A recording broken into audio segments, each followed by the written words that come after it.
أعوذ بالله من الشيطان الرجيم. بسم الله الرحمن الرحيم. كيف يتفوق طالب العلم؟ كنا نتكلم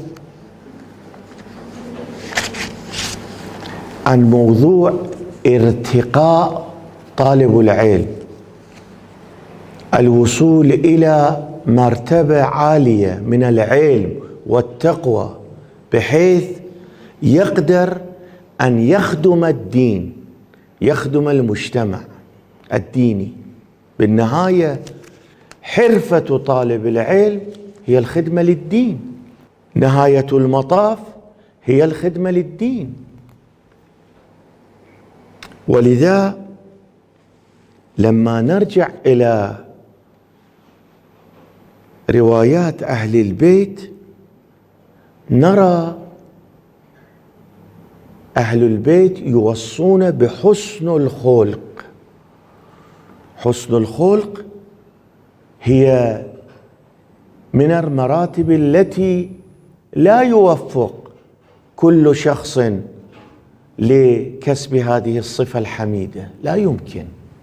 لا بد أن تكون له مقدمات حتى يصل إلى هذه النتيجة بأن هذا الخلق والصفة هي من صفات الأنبياء، من صفات الأولياء، من صفات الأئمة.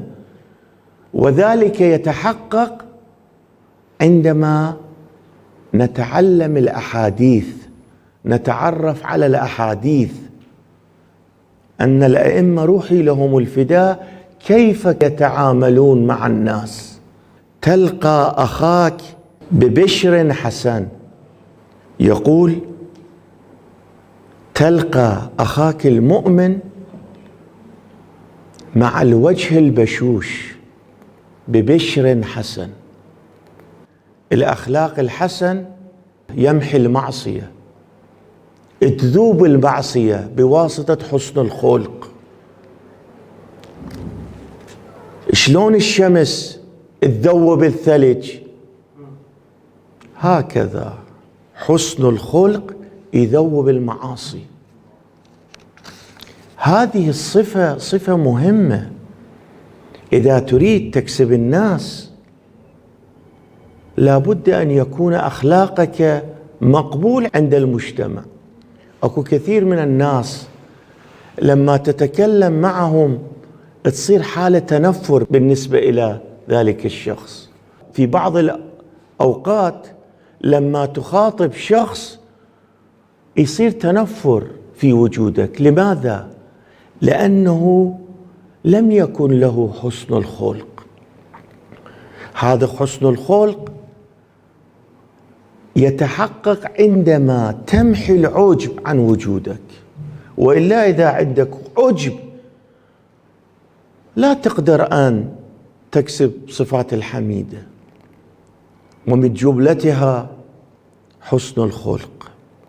حسن الخلق هاي عناية من الله يعطيها لمن خلقه، ولكن ليس لكل شخص خلقه الله سبحانه وتعالى، لا.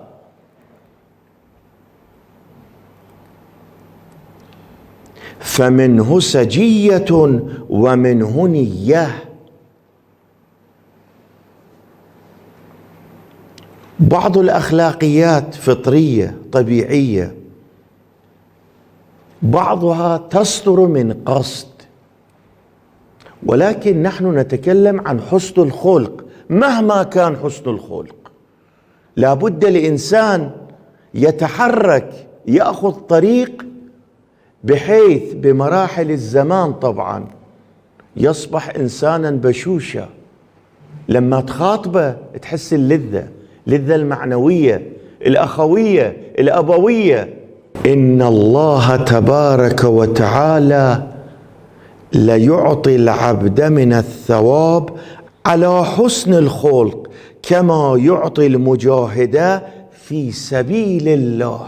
إذا تكون إنسان حامل صفة حسن الخلق الله سبحانه وتعالى يعطيك ثواب، يعطيك أجر. أنت صاحب حسن الخلق الله يعطيك ثواب. شلون واحد يروح يجاهد في سبيل الله الله يعطيه ثواب وأجر؟ شوف حسن الخلق إيش قد شيء مهم، الله يعطيك كما يعطي إلى المجاهد في سبيل الله. هذا رايح يضحي بنفسه، هذا ذهب إلى الجهاد يضحي بنفسه، مو شيء قليل هين.